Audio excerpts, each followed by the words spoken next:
Hello everyone, welcome to the 21st episode of this series. In this video, we'll learn how to go back from linear transformations to matrices.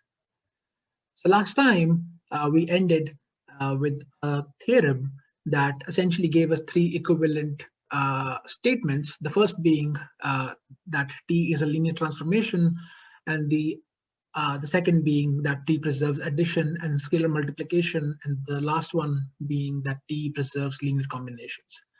Now this time, we are going to learn how to compute the matrix corresponding to a linear transformation, and then we're going to learn the geometric meaning of matrix algebra, determinant, and eigenvectors.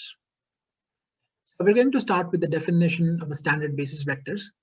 So if we are in the space Rn, then the ith standard basis vector is denoted by EI, and it is the vector of length n, where the ith entry is 1 and all the other entries are 0. For example, if we are in R2, there are going to be two standard basis vectors, 1, 0 and 0, 1. In R3, there will be three standard basis vectors, 1, 0, 0, 0, 1, 0, and 0, 0, 1. And if our space is R4, then there are going to be four basis vectors, namely 1, 0, 0, 0, 0, 1, 0, 0, 0, 0, 1, 0, and 0, 0, 0, 1. Okay, so we're finally here.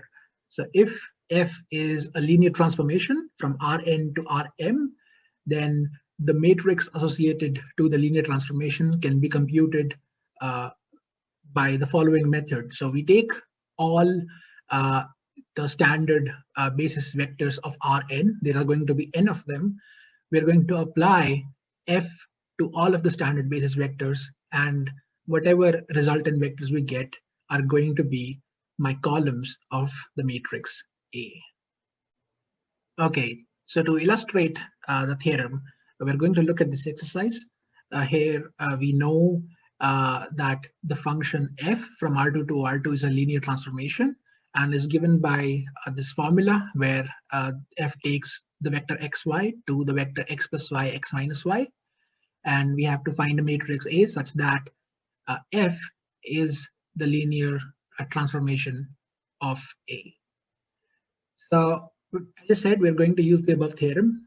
So we want to take the two basis vectors of R2, apply f to them, and they will form the column vectors of A. So we apply f to 1, 0, and we end up getting 1 plus 0, 1 minus 0, and that's just 1, 1. And when we apply f to 0, 1, we get 1 minus 1.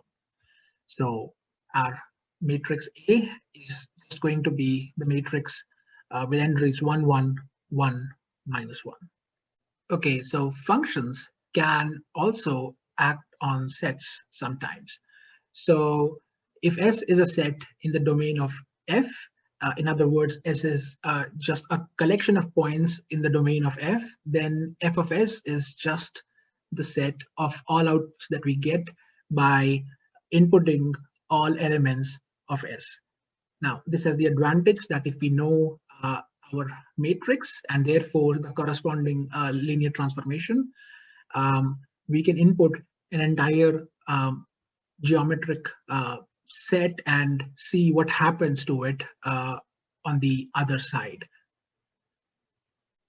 So it turns out that these functions or transformations are linear if they preserve certain shapes.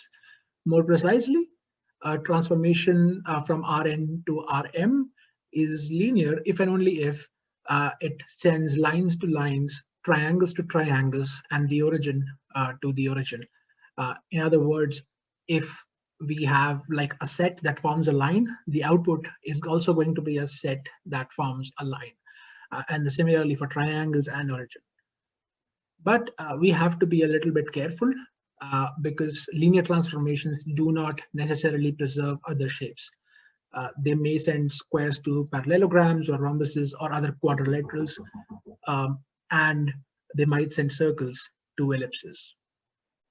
Okay, so let's revisit matrix multiplication.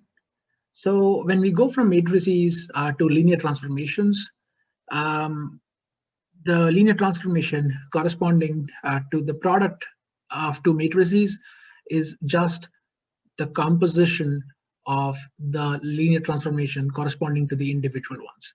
In other words, inputting a vector into the linear transformation corresponding to the product AV is the same as inputting it into TB first, and then whatever output we get, we plug it into TA, and then the final output is the output of the original vector under TAB.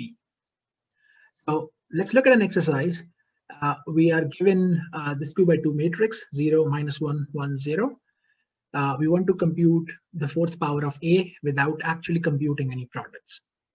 Okay, so the transformation of A to the fourth is the same as the transformation of A times A times A times A. And from the previous discussion, that's the same as the transformation of A composed on transformation of A composed on transformation of A composed on transformation of A. Now, we saw this in an earlier episode that this matrix A with entries 0, -1, 1, 0 corresponds to a linear transformation that rotates any two vector by 90 degrees counterclockwise. So what happens when we rotate something 4 times 90 degrees clockwise? We end up getting to the starting point. So in other words, the linear transformation corresponding to A to the fourth keeps all of the vectors fixed, or it's the identity transformation. So to get A4, we just use the theorem again, and because it fixes all the vectors, it's also going to fix the basis vectors E1 and E2. So my A to the fourth is just going to be the identity matrix as one would have expected. Okay, so now let's revisit matrix inverses. So if A is an invertible matrix, then the linear transformation of A inverse is the function that undoes the linear transformation of A. In other words, if you take a vector that you input into TA, you get a certain output. Now, if you take the certain output and you input this output into TA inverse, you're going to get back the original input that you plugged into TA. So this is called the inverse function to the original function TA. So here are a few examples. So if linear transformation rotates vectors by 90 degree counterclockwise, then its inverse is going to rotate them 90 degree clockwise to get back to the original point. The inverse of a reflection is always itself, because if you take the reflection of the reflection, you get back to the original thing. Unfortunately, projections are not invertible, and the reason is that a lot of points end up going to the same projection, so there is no way to uniquely go back. Okay, so let's look at determinants again. So if A is a 2 by 2 matrix and S is any shape in the plane R2, then we can input this S into the linear transformation of A, and we get another shape in R2. The area of the input shape and the output shape are connected by the determinant of the matrix A. So in other words, the determinant of this matrix A is equal to the area of the output divided by the area of the input. So for example, we saw this a few moments ago.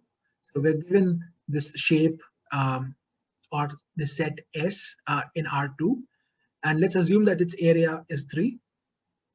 And we're given this matrix A, and corresponding to this matrix, of course, there's a linear transformation. So we plug this entire collection of points in that linear transformation, we get another shape here.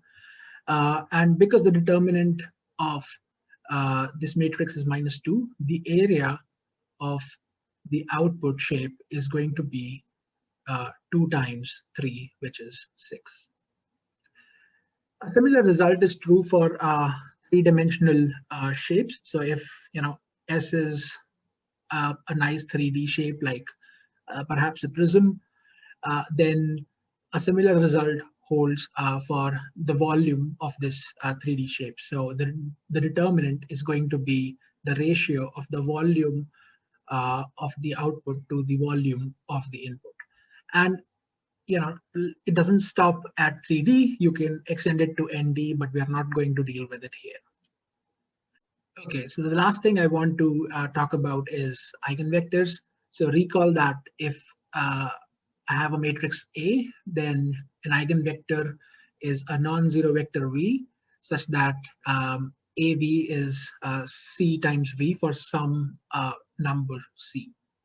So an eigenvector of a linear transformation F is a non-zero vector V, where its output under the transformation F points in the same or the opposite direction as V. In other words, it is parallel to V. And it is also true that a non-zero vector V is an eigenvector of matrix A if and only if it is an eigenvector of the transformation associated to A. So let's see one last example. So we're given the reflection F across the line of slope 2. So we have this straight line that goes through the origin and has a slope of 2. So we're basically using this as a mirror, and we're reflecting the vectors across it. So some of the vectors, when you reflect them, are going to just get scaled by a number, and if that happens, then they are an eigenvector, and if that doesn't happen, then they are not an eigenvector. For example, if we take -4, 2, and if we reflect it across this line, we end up getting 4 minus 2. So this vector V is an eigenvector with eigenvalue -1. If we look at this last case, if we take a vector parallel to the line itself, then the reflection is also along the line. It's the same vector. So this vector is an eigenvector with eigenvalue 1. But if we take any other vector that is neither perpendicular to this line nor parallel to this line, then we will see that the input vector and the output vector are not parallel or anti-parallel to each other. So this vector is not an eigenvector. Okay, so with this, I would like to end this episode. Hopefully things made sense. I will see you guys soon. Up until then, happy learning.